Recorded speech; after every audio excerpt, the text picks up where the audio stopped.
تو ہم امید کرتے ہیں کہ ان تمام چیزوں کو سامنے رکھا جائے گا اور بھارت کو گرے لسٹ میں نہیں بلکہ بلیک لسٹ میں شامل کر دینا چاہیے، جس قسم کی بھارت کارروائیاں پوری دنیا میں کر رہا ہے۔ ہم نے جو بار بار ہم پنگے لیتے ہیں بھارت کے ساتھ، اور ہم نے جو 4 جنگیں کی وہ سب کی سب شروع ہم نے کی، ختم انہوں نے کی، وہ الگ بات ہے۔ چلیے دیکھیے، پہلی بات آپ نے لفظ استعمال کیا کہ پاکستان پنگے کیوں لیتا ہے۔ دیکھیے پاکستان نے کبھی کیا پنگا لیا، مجھے کوئی یہ سمجھا دے۔ اور اس کی بہت ساری وجوہات ہیں، کیونکہ یہ دنیا کا قانون ہے کہ دنیا ہمیشہ طاقتور کے ساتھ کڑی ہوتی ہے، کمزور کے ساتھ کوئی نہیں کڑا ہوتا۔ تو جب سے ہوش سنبھالا ہے میں یہی سن رہی ہوں کہ IMF کے پاس ہے، اور یا پھر ورلڈ بینک سے مانگ رہے ہیں یا سعودی عرب سے مانگ رہے ہیں، اب چائنا کو چونا لگا رہے ہیں۔ تو سر کیسے، مطلب کیسے آپ کمپیئر کر سکتے ہیں کہ جی ہم بڑے اسٹرانگ ہیں اور ہماری بڑی عزت ہے؟ سر آج کل نون گن مین جو ہے وہ بڑا فیمس ہو رہا ہے، اور جگہ جگہ پہ جو یہ ٹیررسٹ کہلاتے ہیں ان کو مارا بھی جا رہا ہے۔ ایک خاموشی، ایک سناٹا ہے، پاکستان میڈیا کوئی بات نہیں کر رہا۔ نیوز پیپرز وغیرہ میں، ڈان وغیرہ میں یہ نیوز آ جاتی ہیں۔ آپ کے خیال سے کون کر رہا ہے یہ؟ کیا یہ بھارت کی ایجنسیز آ کے مار رہی ہیں؟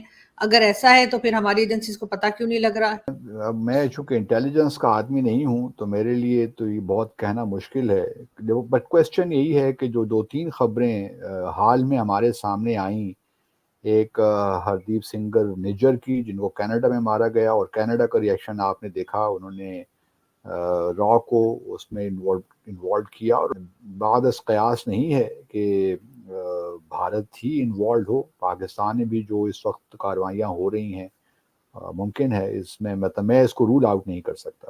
پاکستان میرے خیال ہے اس سے تو صفائی ہو رہی ہے یہاں پہ، تو آپریشن کلین اپ کا نام دے دینا چاہیے کہ جو کام ہمیں کرنا چاہیے تھا وہ ایک دوسری کنٹری کے لوگ آ کے کر کے اور نکل بھی جاتے ہیں اور ہمیں پتہ نہیں لگتا، کیونکہ سر ابھی تک 10-15 لوگ مارے جا چکے ہیں۔ انڈین پرائم منسٹر کی بات کی کہ ان کو ویزا نہیں دیا جاتا تھا، تو سر اس کے بعد کی بھی تو آپ دیکھیے نا کہ کیا ہوا۔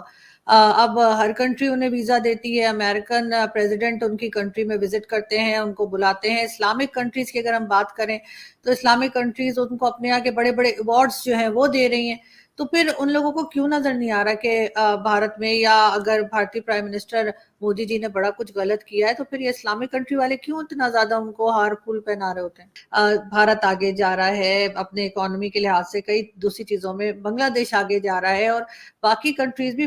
آپ کہاں دیکھتے ہیں پاکستان کو 20 سال بعد، 30 سال بعد پاکستان کچھ کر پائے گا، یا ہم ایسے ہی کٹورا لے کے اور پوری دنیا میں پھرتے رہیں گے؟ دیکھیے پہلی بات تو میں آپ کی مانتا ہوں ایک کہ بھئی پاکستان کے جو حالات ہیں، ہم بھی جب پیدا ہوئے تو ہمیں بھی یہی کہا گیا کہ پاکستان بہت ایک نازک موڑ سے گزر رہا ہے، اور آج تک یہ جملہ ہم سنتے ہیں کہ یہ نازک موڑ ہی ہے۔ تو یہ نازک موڑ کب ختم ہوگا یہ مجھے نہیں معلوم، میں کچھ کہہ نہیں سکتا اس کے بارے میں۔ تو بھارت نے یہ زبردست کام کیا ہے اور ان کو اس بات پہ اپریشیٹ کرنا چاہیے کہ انہوں نے کم از کم سیاسی استحکام وہ لے کر آئے اپنے سسٹم کے اندر، جس کی وجہ سے آج وہ اکنامکلی جہاں کھڑے ہیں وہ بنیادی طور پہ ہی ہے کہ ان کے ہاں سیاسی استحکام آیا۔ ہم نے جو بار بار ہم پنگے لیتے ہیں بھارت کے ساتھ، اور ہم نے جو 4 جنگیں کی وہ سب کی سب شروع ہم نے کی، ختم انہوں نے کی، وہ الگ بات ہے، لیکن ان کی کوئی ضرورت نہیں تھی، اس سے ہمیں حاصل کچھ نہیں ہوا۔ چلیے دیکھیے، پہلی بات آپ نے لفظ استعمال کیا کہ پاکستان پنگے کیوں لیتا ہے۔ دیکھیے پاکستان نے کبھی کیا پنگا لیا، مجھے کوئی یہ سمجھا دے۔ پاکستان تو چاہتا ہے کہ بھارت کے ساتھ ہمارے تعلقات ٹھیک ہوں، ہم اچھے ہمسایوں کی طرح رہیں۔ سر ظاہر ہے ہم بھارت کا حصہ تھے تو ہم سے تو کوئی بات ڈھکی چھپی ہم نہیں بھارت ہوگی۔ کا حصہ نہیں تھے، ہم بر صغیر میں تھے اور ہم الگ ہوئے، ہم بھارت کا کبھی حصہ نہیں تھے۔ تو سر وہ پورا سب کانٹیننٹ ایک ہی تھا نا، بھارت ہی کہلاتا تھا۔ پاکستان تو سر بعد میں بنا ہے دوسرا۔ ہم جو ہے وہ، آپ جو مغلوں کی بات کر رہے ہیں، تو وہ مغل بھی تلوار کے زور پہ آئے تھے، اور جو لوگوں کو مسلمان کیا تھا وہ بھی تلوار کے زور پہ کیا تھا۔ تو انہوں نے انڈیا کو ایک بڑے سٹیج پہ لا کے کھڑا کیا، اس میں کوئی شک نہیں ہے۔ ہاں ہم کوشش کریں، میں یہ بھی نہیں کہتا کہ جی ہم بس مرے، یا جی ہم کہتے جی ہم نے مقابلہ کرنے، مقابلے کا یہ مطلب نہیں ہوتا۔ فرق ہوتا ہے ہر چیز میں، امریکہ کی اپنے ڈائنامکس ہیں، ہندوستان کے اپنے ڈائنامکس ہیں۔ ہمیں کیا کسی نے روک کے رکھا ہوا ہے کہ یار پاکستان اس حالت پہ کیوں پہنچا، پاکستان قرضے کیوں لیتا ہے، پاکستان کی ڈپلومیسی کیوں ویک ہوئی؟ اور ڈپلومیسی نہیں ویک، بلکہ آصف درانی صاحب نے میرے شو میں، فارمر ایمبیسڈر ہے انڈیا میں بھی،